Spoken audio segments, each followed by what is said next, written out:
సంవత్సరంలో జనవరి నెలలో మనం ఏర్పాటు చేసుకున్నటువంటి ఈ విధమైన కృతజ్ఞత కూడికలలో భాగంగా మన ప్రియ సహోదరి కుమారి గారు వారి కుటుంబ సభ్యులు ఏర్పాటు చేసినటువంటి ప్రత్యేకమైన గృహ కూడికలు మనం అందరం పాల్గొన్నాము. ఇట్టి గొప్పదైనటువంటి ఎంతో శ్రేష్టమైనటువంటి ఆశీర్వాదకరమైనటువంటి సమయాన్ని ఆ కుటుంబానికి మనకిచ్చిన దేవుని కృతజ్ఞత తెలియజేస్తూ, కొంచెం బలహీనతగా ఉన్న దేవుని కార్యం విషయంలో అనుకున్న విధంగా జరిగించాలని తీర్మానంతో ఏర్పాటు చేసినటువంటి కుమారమ్మ గారికి, వారి కుటుంబ సభ్యులకు, వారి కుమారులకు, మన వాళ్ళకు అందరికీ కూడా ప్రత్యేక వందనాలను తెలియజేస్తూ, అలాగే ప్రాముఖ్యంగా రామచంద్రాపురం నుంచి వాతావరణ పరిస్థితులు సరిగా లేకపోయినా మా నాగేశ్వర గారు అయితే ఒక చోట కాలు జారి పడిపోయారంట కూడా. అయినా ఈ దేవుని కార్యంలో పాల్గొనాలనే ఉద్దేశంతో వారు పడుతున్న ప్రయాసాల ఉన్నతమైంది. దూరం నుంచి వచ్చేటువంటి వాళ్ళకున్న ఆసక్తి దగ్గరగా ఉన్నటువంటి వాళ్ళలో మనం చూడలేకపోతాం. అయినా ఎవరి పనికి, ఎవరి ప్రయాసకు దేవుడు వారికే ప్రతిఫలం ఇచ్చేటువంటి వాడై ఉంటాడు. ఇందాక సహోదరి కుమారమ్మ గారు నాగేశ్వర గారు మాట అడిగారు, ఇంకా వాళ్ళు రావట్లేదా అని. నిజమే, అందరూ వస్తే సంతోషము అనే భావన మనకుంటుంది. కానీ దేవుని వాక్య ప్రకారముగా అయితే రాని వాళ్ళని బట్టి బాధపడకూడదు, వచ్చిన వాళ్ళని బట్టి సంతోషించనకూడదు. ఎవరొచ్చినా ఎవరు రాకపోయినా మనం జరిగించే కార్యం మనుషుల కొరకు కాదు, మనుషుల మెప్పు కొరకు కాదు, దేవుని కొరకు. దేవుడు ప్రేమించి ఆ కార్యమును సఫలం చేయాలంటే ఆయనకు మనుషులు ఎక్కువ మంది అవసరం లేదు. కుమారమ్మ గారి కొరకు కానీ, వారి కుమారుల కొరకు కానీ, కుటుంబం కొరకు కానీ కూడి ప్రార్థన చేయటానికి ఆయనకి ముగ్గురు చాలు. ఇద్దరు ముగ్గురు ఏకీభవించిన అక్కడ ఆయన వారి మధ్యలో ఉంటాడు అని. పాత నిబంధన కాలం నుంచి కూడా ఇంకా ఎవరో రారా, ఇంకెవరో రారా అనే మాటలు మాట్లాడుకుంటూ ఉండే సందర్భాలు చాలా ఉన్నాయి. మొట్టమొదట ప్రపంచంలో కొన్ని లక్షల మంది జనాభా ఉంటే దేవుడు నోవాహుతో వాడ కట్టమని అందులోకి అందరినీ పిలవమన్నాడు. వాడలోకి ఆహ్వానం ఎంతమందికి ఉంది? అందరికీ ఆహ్వానం ఇచ్చాడు. అందరికీ ఆహ్వానం ఉంది, కానీ ఆ ఆహ్వానం విషయంలో ఎవ్వరూ కూడా శ్రద్ధ కలిగి లేరు. ఆ ఆహ్వానాన్ని బట్టి వాడలోకి వెళ్ళినటువంటి వారి సంఖ్య ఎంత? 8 మంది మాత్రమే. 8 మంది మాత్రమే ప్రవేశించినప్పుడు దేవుడు వాడ తలుపులు మూసేశాడా? మిగతా వాళ్ళు కూడా వచ్చేంత వరకు ఇంకొక సంవత్సరం వెయిట్ చేశాడా? ఆయన అనుకున్న టైం ప్రకారం అయిపోయిన తర్వాత ఒక 5 నిమిషాలు కూడా ఆయన ఆగలేదు. దేవుడే దాన్ని తలుపు మూసేశాడు. ఇప్పుడు కూడా మనం రానటువంటి వారి కొరకు కొంతమంది ఇలాంటి కూడికలు ఏర్పాటు చేసి 3 కీర్తనలు పాడి, అమ్మ ఇంకెవరు రాలేదేంటి, సర్లే ఇంకో 2 కీర్తనలు పాడదాం అంటారు. అంటే ఇంకో 2 కీర్తనలు పాడుతున్నటువంటి ఉద్దేశం దేనికోసం? ఎవరి కొరకు? మనుషుల కొరకు. కానీ మనం పాటలు పాడేది, దేవుని నామాన్ని ప్రకటన చేసేది ఎవరు గణపరచబడాలని? దేవుని నామం గణపరచబడాలనే ఉద్దేశంతో. 8 మందే వచ్చారని చెప్పి దేవుడు 8 మందిని విడిచిపెట్టేలేదు. ఎక్కువ మంది రాలేదని చెప్పి దేవుడేమీ వాళ్ళని క్షమించలేదు. లోపలికి వెళ్ళిన వాళ్ళకి రక్షణ, బయట నిర్లక్ష్యం చేసిన వాళ్ళకి దండన దేవుడు విధించాడు. ఇంకా చెప్పాలంటే సొదొమ గొమొర్రా పట్టణాలు కాలిపోయినప్పుడు ఎంతమంది బయటకు వచ్చారు? ఎంతమంది? 4 మాత్రమే. 2 పట్టణాలు కలిపితే, ఇంకలిపితే 2 పట్టణాలండి, 2 గ్రామాలు కాదు. శనవానగూడు, రామచంద్రపురం అనేవి పట్టణ గ్రామాలు ఇవి. కానీ 2 పట్టణాలు, గుడివాడ లాంటి 2 పట్టణాలు కలిస్తే దేవుని మాటకు విధేయులుగా ఉండి వచ్చిన వాళ్ళు ఎంతమంది అంటే 4 మాత్రమే. 4 కదా అని దేవుడు వెయిట్ చేశాడా? అనుకున్న రీతిగా దండనిచ్చాడు. ఆ 4 ఆ ప్రమాదకర పరిస్థితి దేవుడు విడిపించినట్లుగా మనం చూస్తున్నాం. కానీ ఇప్పటి కాలంలో ఉన్న బాధాకరమైన విషయం ఏంటంటే దేవుని వల్ల మేలు పొంది కూడా ఆ మేలును గుర్తించలేని విషయంలో మనుషులు కలిగి ఉండటం. యెహోవా అందరికీ దేవుడై ఉన్నాడు. యేసుక్రీస్తు అందరికీ ప్రభువై ఉన్నాడు. కానీ మేము దేవుని నమ్ముకున్నాము అనే మాటలు తప్ప కార్యాలు లేనట్టుగా, దేవుని ఆశీర్వాదాలు చూసినా దాని ప్రకారం నడుచుకున్నట్లుగా అనేక మందిని మనం కనుక్కుంటున్నాం. ఇలాంటి పరిస్థితులు ఎలా ఉంటుందంటే, సర్లే 8 మంది వచ్చారేమో, నలుగురన్నా వచ్చారులే అనుకుంటే, ఒకసారి స్వయంగా యేసుక్రీస్తు వారి ఒక అద్భుతమైన కార్యం చేశాడు. 10 మంది కుష్ఠరోగులను బాగు చేశాడు ఆయన. ఎంతమందిని? 10 మంది కుష్ఠరోగులను బాగు చేశాడు. ఈ 10 మందిలో ఆయన దగ్గరకు వచ్చిన వాళ్ళు ఎంతమంది? ఒక్కడు మాత్రమే వచ్చాడు. ఒక్కరు మాత్రమే వచ్చాడు. అయినా దేవుడు అతన్ని ఆశీర్వదించాడు.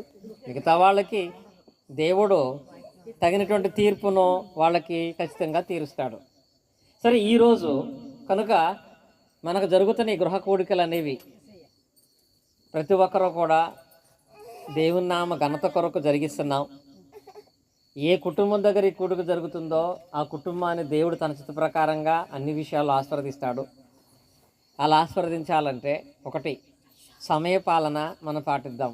7 గంటలకు ప్రారంభమవుతుంది, 8:30 ముగించబడుతుంది.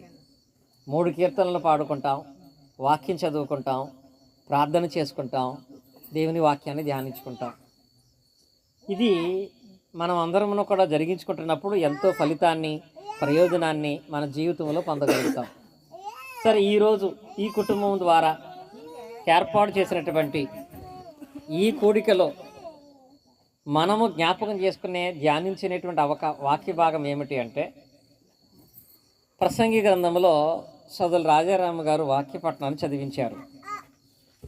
ఆ వాక్యపట్టణంలో 12వ అధ్యాయము 1-2 వచనాలు మనం చదివిగా విన్నాము. ఆ 1-2 వచనాలలో చివరి పదం ఒకటి ఉందండి. ఏంటంటే, నీ సృష్టికర్తను స్మరణకు తెచ్చుకునుము అనే పదం ఉంది. ఇక్కడ అత్యంత జ్ఞానము కలిగినటువంటి సొలొమోను గారు మనం బ్రతుకుతున్నటువంటి ఈ ప్రపంచం అంతటిని కూడా చూశాడు. మానవ బ్రతుకు స్థితినంతా చూశాడు. మనుషులందరూ ఎంతో ప్రయాసపడుతున్నారు, కష్టపడుతున్నారు, పరుగులు ఎడుతున్నారు. సొలొమోను అంతా చూసి ఏమన్నాడంటే, నాకు తెలిసి సూర్యుని కింద జరుగుతున్నదంతా కూడా ఏంటి, వ్యర్థము వ్యర్థము వ్యర్థం అని చెప్పాడు. భూమి మీద నరుడు పడుతున్న ప్రయాసలో ఏది అతనికి ప్రయోజనకరమైంది లేదు అని చెప్పి, అంతటి గొప్ప జ్ఞానం కలిగిన సొలొమోను గారు ఏమన్నాడు అంటే, భూమి మీద ప్రతి మానవుడు కూడా స్మరణకు తెచ్చుకోవాలంట. స్మరణ అంటే ఏంటి?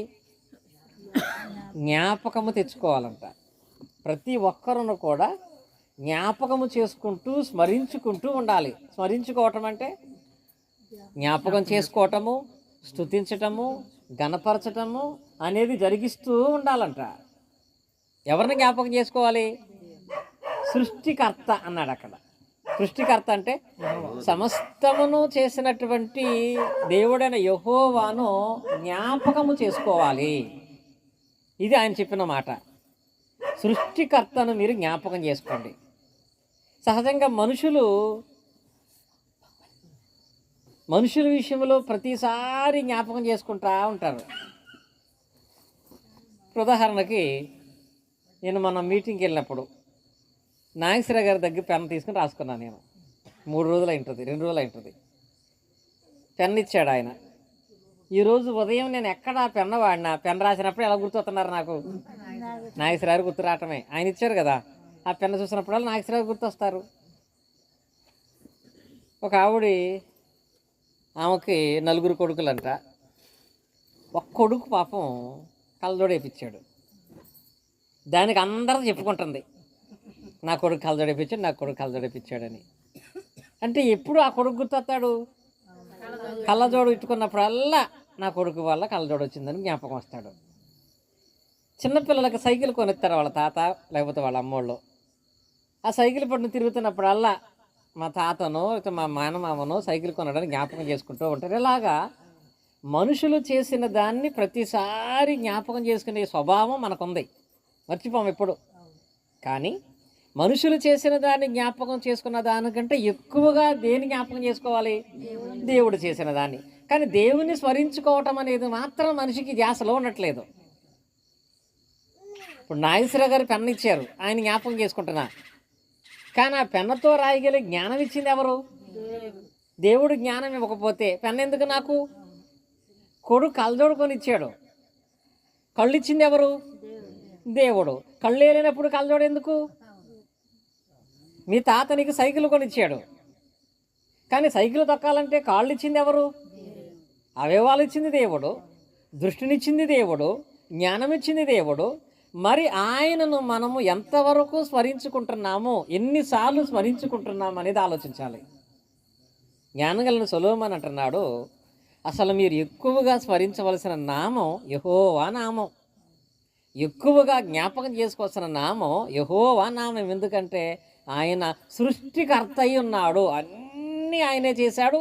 నిన్ను ఆయనే చేశాడు, నీ ఇల్లు ఆయనే చేశాడు, సమస్త సంపద ఆయనే చేశాడు. కనుక నీవు ప్రతి దానిని చూసినప్పుడల్లా ఆయన్ని స్మరించుకుంటూ ఉండాలంటాడు. నీ సృష్టికర్తను స్మరణకు తెచ్చుకునుము అని రాయబడింది అక్కడ.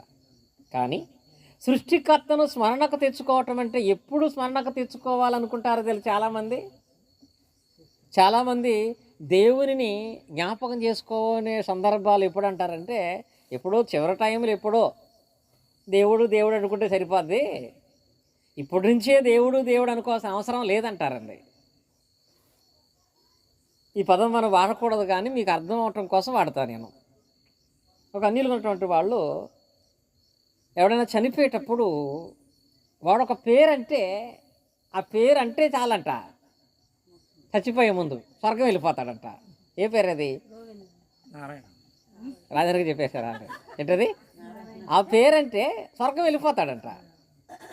సరే, ఒకడు తాగుబోతుల్లోకి వచ్చాడు, బాగా తాగి ఆరోగ్యమంతా పాడు చేసుకుని అన్ని రకాలుగా తిరిగి భయంకరమైన పశ్చత్వంలోకి వెళ్ళిపోయి ఇంకా చచ్చిపోతాడనగా అతను చూడటానికి వచ్చిన వాళ్ళందరూ మా రాజారాం గారు చెప్పిన పేరు అనమంటున్నారంట. ఒరే ఇది అనరా, ఇది చచ్చిపోయిన ఇది అనరా అంటే అంటలేదంట.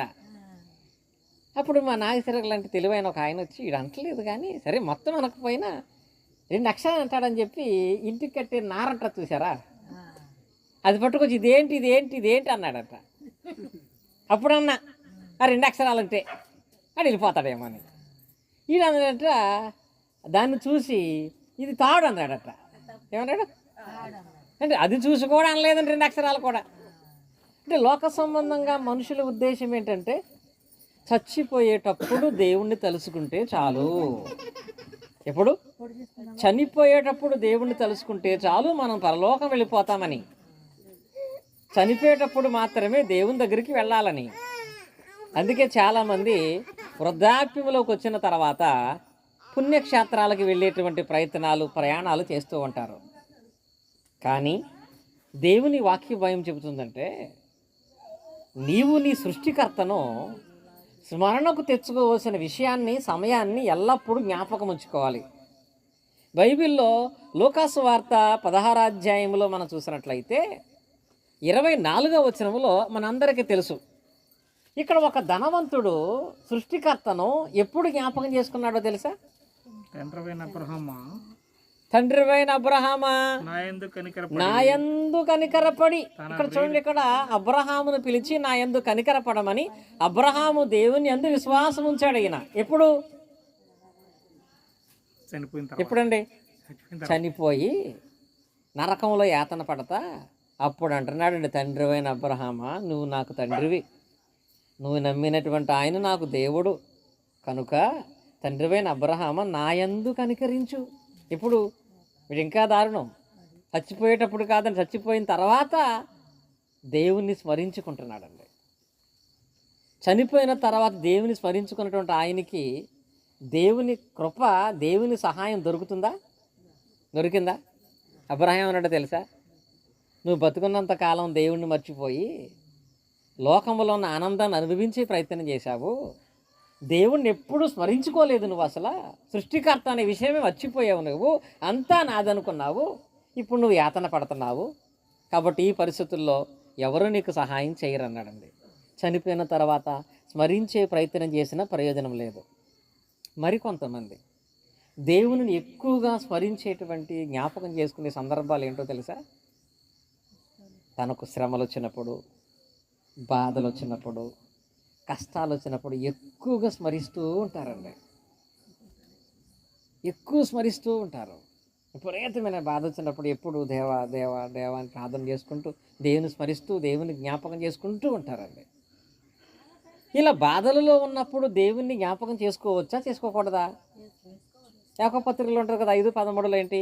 మీలో ఏమైనా శ్రమ సంభవించిందా అతడు ప్రార్థన చేయాలి, మీలో ఏమైనా సంతోషం కలిగిందా అతడు పాటలు పాడాలి. అలా చెయ్యొచ్చు, కానీ ఒక శ్రమలు కలిగినప్పుడు మాత్రమే జ్ఞాపకం చేసుకోకూడదు. చేయకూడదు. శ్రమలలో సృష్టికర్తను స్మరణ తెచ్చుకోగాని శ్రమలు వచ్చినప్పుడు మాత్రమే జ్ఞాపకం తెచ్చుకునేవాడుగా ఉండకూడదు. అలాంటి వారి విషయాలు ఎలా ఉంటుందో తెలుసా?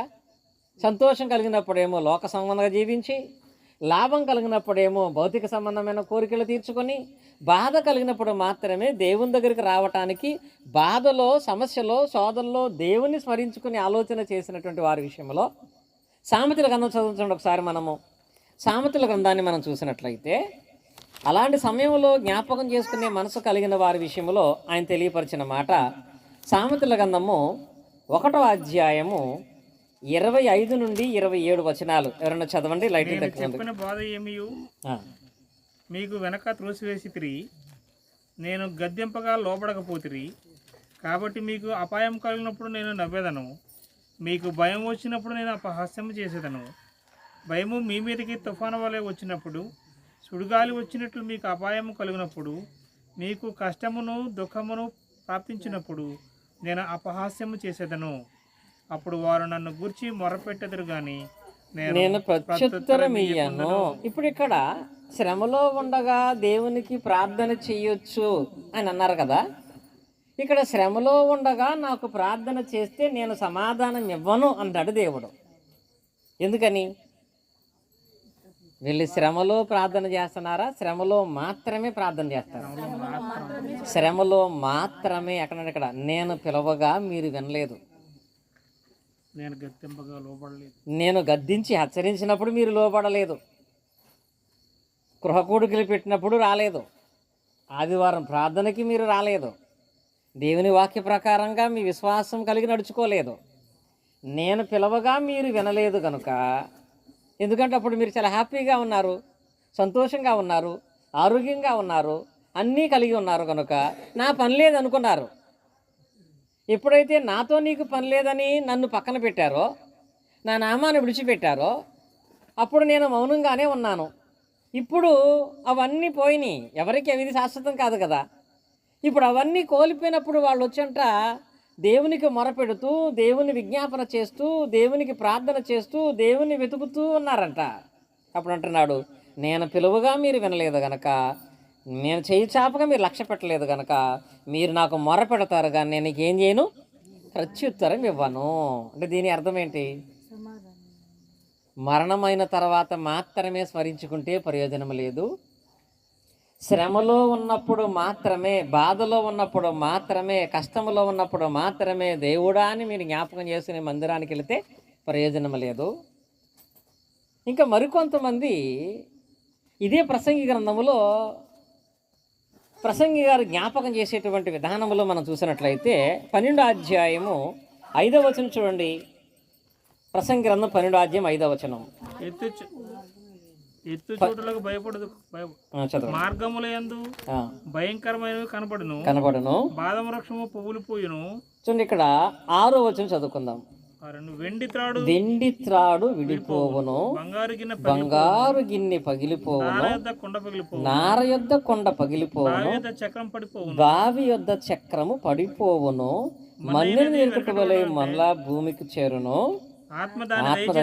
ఈ వాక్య భాగంలో మానవుని స్థితి గురించి మాట్లాడుతున్నాడు. ఏమంటున్నాడంటే, నీవు దేవునిని ఇవన్నీ పోయిన తర్వాత జ్ఞాపకం చేసుకోవద్దు. దేవుణ్ణి జ్ఞాపకం చేసుకుని దేవుని వల్ల ఫలితం నీకు పొందాలంటే పోయిన తర్వాత కాదండి. కళ్ళు పోయిన తర్వాత కలజోడు ఎందుకు? అలాగే నీ జీవితంలో సమస్తమును కోల్పోయిన తర్వాత దేవుడా అని రావద్దు. లాస్ట్లో కాదండి, ఇక్కడ ఉపమానంగా తెలియపరిచిన మాటలనే చూసారా, వెండి తాడు తెగిపోవును అన్నాడు. రెండవది ఏంటి? బంగారపు గిన్నె పగిలిపోవును. మూడవది దార యొద్ద కొండ పగిలిపోవును. బావి యొద్ద చక్రం పడిపోవు. బావి యొద్ద చక్రం. ఇక్కడ 4 ఉన్నాయి. ఈ 4 ఏంటో తెలుసండి? వెండి తాడు విడిపోవును అంటే మనిషిలో నిలబడటానికి అత్యంత ప్రాముఖ్యమైనటువంటి ఎముకలలో ప్రాముఖ్యం ఎముక ఏంటో తెలుసా? వెన్నెముక. వెన్నెముక. వెండి తాడు అంటే తెల్లగా మెరుస్తూ ఉంటుంది. గ్రంథకర్త వెన్నెముకను వెండి తాడుతో పోల్చాడు. అదేమవుద్దో తెలుసా? వయసు గడిచిపోతే అది విడిపోద్ది. విడిపోవటం అంటే వయసు గడిచిపోయిన తర్వాత తిడిపోయి ఇటు వరకు. ఇప్పుడు ఈ మధ్య కాలంలో ఆహార పరిస్థితులను బట్టి యవ్వన కాలంలోనే వెండి తాడు విడిపోతే ఆ మనిషి ఏమన్నా చేయగలడా? లేవలేడు, నడవలేడు, ఏం చేయలేడు.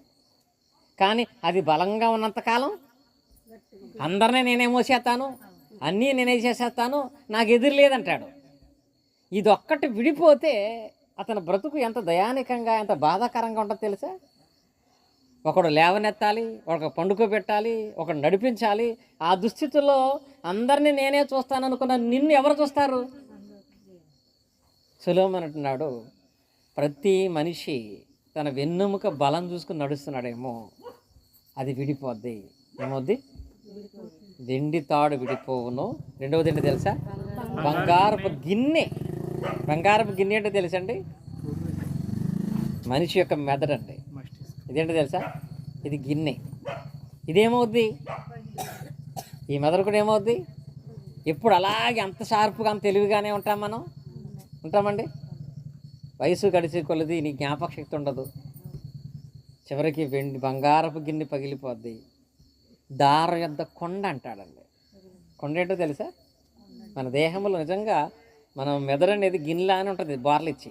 తెలుసా మీకు? లోపల వెన్నెమ్ము కూడా వెండి తాళ్ళలాగా ఉంటుంది, పూసపూసలుగా. ఇప్పుడు దార యొద్ద కొండ ఏంటో తెలుసండి? కొండ ఊపిరితిత్తులు. ఇవి 2 కొండల్లా ఉంటాయి, కవచాలలాగా. ఇవి కూడా ఏమైపోతాయి? ఊపిరి పీల్చుకోలేవు. బంగారపు గిన్నె పగిలిపోద్ది, వెండి తాడు విడిపోద్ది. ఇంకోటి ఏం తెలుసా? బావి యొద్ద చక్రం. ఆ చక్రం ఏంటో తెలుసండి? మన గుండె. ఇది నిత్యం ఏం చేయాలి తెలుసా? రక్తాన్ని ప్రసరం చేస్తూ ఉండాలండి. రక్తాన్ని తోడుతూ, రక్తాన్ని పంపుతూ, రక్తాన్ని తోడుతూ, రక్తాన్ని పంపుతూ. ఇది ఒక చక్రం. సొలొమోను అంటున్నాడు, ఈ చక్రం ఆగిపోద్ది, ఈ కొండ పగిలిపోద్ది, బంగారపు గిన్నె శిథిలమైపోద్ది, వెండి తాడు విడిపోద్ది. అవన్నీ విడిపోయిన తర్వాత, మనుషులు వద్దన్న తర్వాత, అప్పుడు దేవుని స్మరించుకోవాలనుకుంటే దేవుడు నీ ప్రార్థన ఆలకిస్తాడా? ఇస్తాడా? కనుక నీవు దేవుని స్మరించాలనుకుంటే కనుక మరణము తర్వాతో, శ్రమలో ఉన్నప్పుడు మాత్రమేనో, లేకపోతే వయసు అంతా అయిపోయిన తర్వాత మనం దేవుని దగ్గరకు రావటము అనేది కాకుండా, ఇందాక రాజారామకు చదివిన వాక్య భాగంలో సృష్టికర్తను ఎప్పుడు స్మరణకు తెచ్చుకోవాలంటుంది. ఆ వాక్యంలో ఫస్ట్ చదివిన వాక్యంలో ఉంటుంది, నీ బాల్య దినముల యందే నీ సృష్టికర్తను స్మరణకు తెచ్చుకునుము. సృష్టికర్తను ఏం చేయాలంటే ఈ బాల్య దినం అంటే ఎప్పుడు? అప్పటికి వెండి తాడు ఎలా ఉంటుంది? స్ట్రాంగ్గా ఉంటుంది. బంగారు గిన్నె ఎలా ఉంటుంది? చదువుగా ఉంటుంది. బావి చక్రం ఎలా ఉంటుంది? అప్పుడు నీకు హార్ట్ ఓలు వేయాల్సిన పని లేదు, స్టంట్లు పని లేదు, ఎన్ని పోసక బెల్ట్ వేయాల్సిన పని లేదు, బ్రెయిన్కి కావాల్సినటువంటి ఎంఆర్ఐ స్కాన్లు తీయవలసిన పని లేదు, ఊపిరితిత్తుల విషయంలో ఎలాంటి సర్జరీ చేయాల్సిన పని లేదు. ఏ విధమైన ఆపరేషన్లు, ఏ విధమైన బలహీనతలు రాకముందే బాల్య దినములోనే నీ సృష్టికర్తకును స్మరణకు తెచ్చుకునము అంటాడు అక్కడ. ఎందుకో తెలుసా? అప్పటికి నీ జీవితంలోకి ఏం వచ్చి ఉండవో తెలుసా? మొదట వచ్చిన చూడండి, దుర్దినాలు ఇంకా నీకు రాలేదు. ఎప్పటికీ? దుర్దినాలు ఇంకా రాకమునిపే ఇప్పుడు వీటి యందు నాకు సంతోషం లేదని నీవు చెప్పు సంవత్సరములు రాకమునుపే. ఎప్పుడే తెలుసా? దుర్దినాలు అంటే అంచె భరించలేనటువంటి బాధాకరమైన దినాలు నీ జీవితంలో కనపడక మునిపే. అందుకు ఎంత బాధాకరమైన జీవితాలు మనుషులు అనుభవిస్తున్నారో తెలుసా? ఒకప్పుడు ఎంత ఆరోగ్యంగా ఉండేవాడో ఇప్పుడు ఆయన పరిస్థితి ఏంటంటారు చాలామంది. ఒక సినీ యాక్టర్ గురించి చూస్తే ఆయన మంచి యాక్టర్ అంట, కానీ ఇప్పుడు ఫోన్ పట్టుకుంటేనే చేయి వణికే పరిస్థితి. ఈ స్థితి వచ్చిన తర్వాత ప్రాధేయపడటం కంటే అసలు అవేవి నీకు రాకముందే దేవుని దగ్గరికి వెళ్ళటం, దేవుని జ్ఞాపకం చేసుకోవటం, దేవుని స్మరించుకోవటం నీకు మంచిది. బాల్య దినమునందే సృష్టికర్తను స్మరణ తెచ్చుకోమని దేవుడు వాక్యంలో చెప్తున్నప్పుడు, మరి మన వయసు గతించి ఇన్ని సంవత్సరాలైన తర్వాత కూడా మనం ఇంకా దేవుని స్మరించుకోకపోతే దుర్దినాలు, ఇలాంటి సంవత్సరాలు నాకు వద్దు అనుకునే దినాలు వస్తాయా రావా? మనుషులు అన్నారంట, నాకు ఈ సంవత్సరాల్లో సంతోషమే లేదనే పరిస్థితులు వచ్చినాయంట. చాలా కుటుంబాల్లో ఉన్నాయి కూడా. అసలు నా కుటుంబం సంతోషం లేదు, ఉద్యోగంలో సంతోషం లేదు, పనిలో సంతోషం లేదు, ఏ సంతోషం లేని జీవితాలు. ఇవన్నీ వచ్చేసిన తర్వాత కాదండి. దేవుడు అంటున్నాడు, నీవు క్షేమముగా ఉన్నప్పుడే దేవుని స్మరించు, దేవుని స్తుతించు, దేవుని గణపరచు. అప్పుడు దేవుడు నీ ప్రార్థనకు, నీ యొక్క విజ్ఞాపనకు సమాధానం ఇచ్చేవాడై ఉంటాడు. కనుక మొదలు చెప్పాను కదా, దేవుని సృష్టికర్తను స్మరించుకోవటం అంటే ఎప్పుడు స్మరించుకోవాలి? బాల్య దినమునందే స్మరించుకోవాలి. ఇంకొక విషయం చెప్పి ముగిస్తాను నేను. రెండవది, ఆయనను ఎలా స్మరించాలి? మనం ఎలా స్మరించాలి? మీకు తెలుసా లేదో, ఒక రోజుకి నీవు దేవునిని ఎన్నిసార్లు స్మరిస్తున్నావో అవన్నీ కూడా ఒక గ్రంథంలో రాయబడతాయంట. ఇందులో ఒక గ్రంథంలో చూడండి, మలాకి గ్రంథం చూడండి ఒకసారి. మలాకి గ్రంథాన్ని మనం చూసినట్లయితే 3వ అధ్యాయము 16 నుండి 18 వచనాలు చదివండి ఎవరైనా. మలాకి గ్రంథం 3వ అధ్యాయం 16 నుండి 18 వచనాలు. అప్పుడు యెహోవా యందు భయభక్తులు గలవారు ఒకరితో ఒకరు మాట్లాడుకొనుచుండగా యెహోవా చెవియొగ్గి ఆలకించెను, మరియు యెహోవా యందు భయభక్తులు కలిగి ఆయన నామం ఏం చేస్తామంట? స్మరించుచు. స్మరించటం అంటే జ్ఞాపకం చేసుకుంటూ స్తుతిస్తూ ఉండు వారికి జ్ఞాపకార్థముగా ఒక గ్రంథం ఆయన సముఖమందు రాయబడిందంట. ఏమంటో తెలుసా మీకు? ఒక గ్రంథం రాయబడి ఉంటుందంట. నీవు దేవునిని ఒక దినములో ఎన్నిసార్లు స్మరించుకుంటున్నావు? ఒక వారములో ఎన్నిసార్లు స్మరించుకుంటున్నావు? ఒక నెలలో ఎన్నిసార్లు దేవుని స్మరించుకుంటూ దేవుని నామాన్ని గణపరిచేటువంటి పనులు నువ్వు చేసావు? అవన్నీ అక్కడ రాయబడి ఉంటాయంట.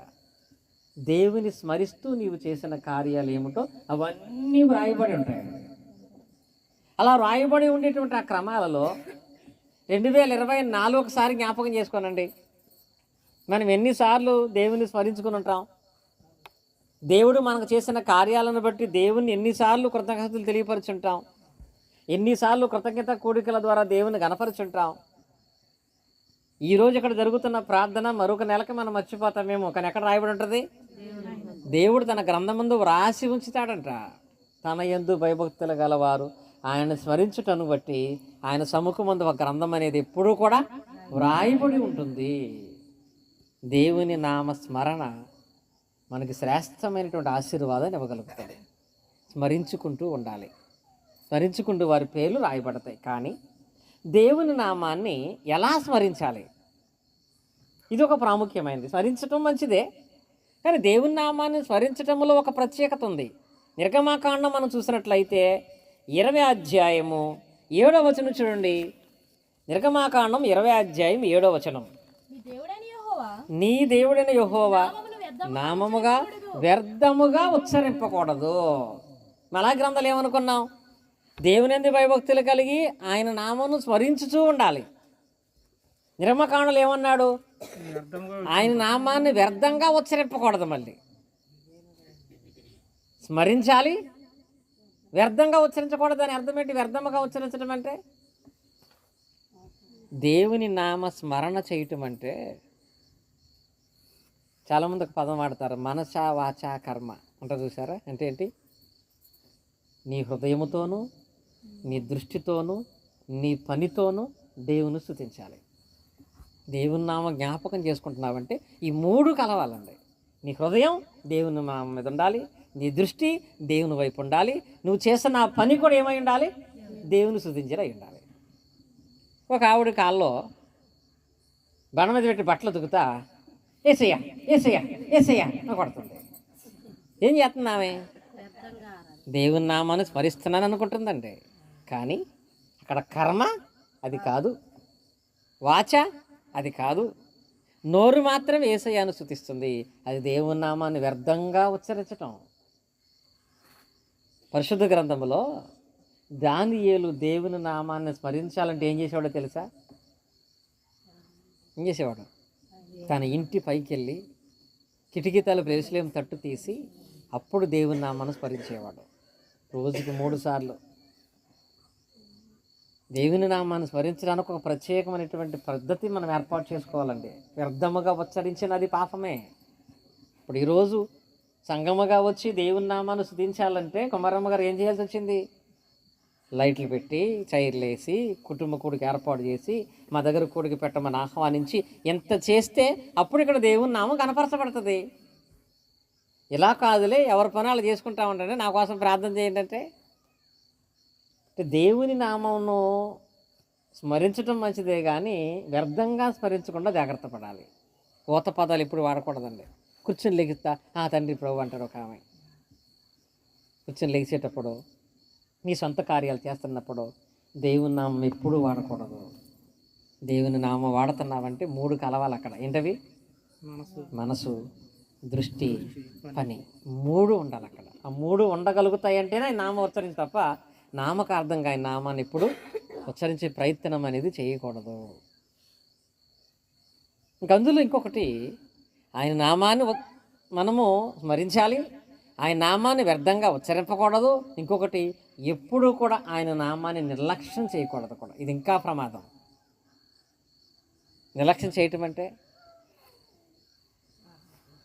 చేయటం అంటే ఆయన నామమును తక్కువగా, ప్రయోజనం లేని దానిలాగా ఎప్పుడు కూడా చూడకూడదండి. యేసుక్రీస్తు వారి నామాన్ని దేవుడు ఏం చేశాడు?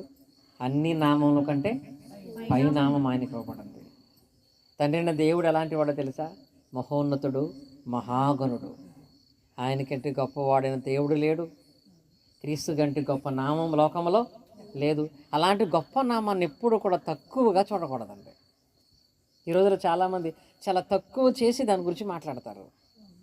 ఒక టీవీ ఎక్కువ దేవుని నామం కంటే, నా పని ఎక్కువ దేవుని నామం కంటే, నా తిండి ఎక్కువ దేవుని నామం కంటే అని అలాగూ దేవుని నామాన్ని నిర్లక్ష్యం చేసేవాడు కూడా ఆపద సమయంలో దేవుని సహాయాన్ని పొందలేడు, దేవుని ఆశీర్వాదాన్ని పొందలేడు. నిర్లక్ష్యము చేయకూడదండి. పరమగీతాల్లో 5వ అధ్యాయం 3వ వచనంలో ఒక స్త్రీ తన భర్త విషయమే చేసిన నిర్లక్ష్యమే ఈ రోజుల్లో చాలామంది చేస్తున్నారండి. భర్త తలుపు కొడితే ఆ స్త్రీ తలుపు తీయడానికి ఏముందో తెలుసా? నా కాళ్ళు కింద పెడితే మళ్ళీ బురదవుతాయేమో, మళ్ళీ నేను వస్త్రాలు వేసుకోవాలేమో, అంత దూరం నడిచి వెళ్ళాలేమో. అది ఎంత నిర్లక్ష్యం అండి! అలాంటి భార్యలు ఉంటారా? తలుపు తీయటానికి కాళ్ళు బురదవుతాయి అని ఆలోచిస్తుందంటే ఎంత అహంకారం కలిగిందిగా ఉంది. అది భార్యాభర్తల గురించి మాట్లాడింది అయినా, సొలొమోను భార్య గురించి మాట్లాడింది అయినా, ఈరోజు దేవుని గురించి అలాగే ఉన్నారు చాలామంది అండి. చిన్న విషయాలు, ప్రార్థనకు వద్దాం అనుకున్నాను, తలస్నానం చేయలేదు కాబట్టి రాలేదు, ఎవరో వచ్చారు కాబట్టి రాలేదు అంటే నువ్వేం చేస్తున్నావంటే చిన్న చిన్న వాటిని కారణాలుగా పెట్టి ఘనమైన దేవుని నామాన్ని నిర్లక్ష్యం చేస్తున్నాము. అలాగూ నిర్లక్ష్యము చేసినప్పుడు క్రీస్తు యేసునందు మనం ప్రేమను పొందలేమండి. పేతురు రాసిన పత్రిక చదువుకున్నట్లయితే, పేతురు రాసినటువంటి మొదటి పత్రిక 3వ అధ్యాయం 20వ వచనం చూడండి. పేతురు రాసిన మొదటి పత్రిక 3వ అధ్యాయం 20వ వచనం. 3:20.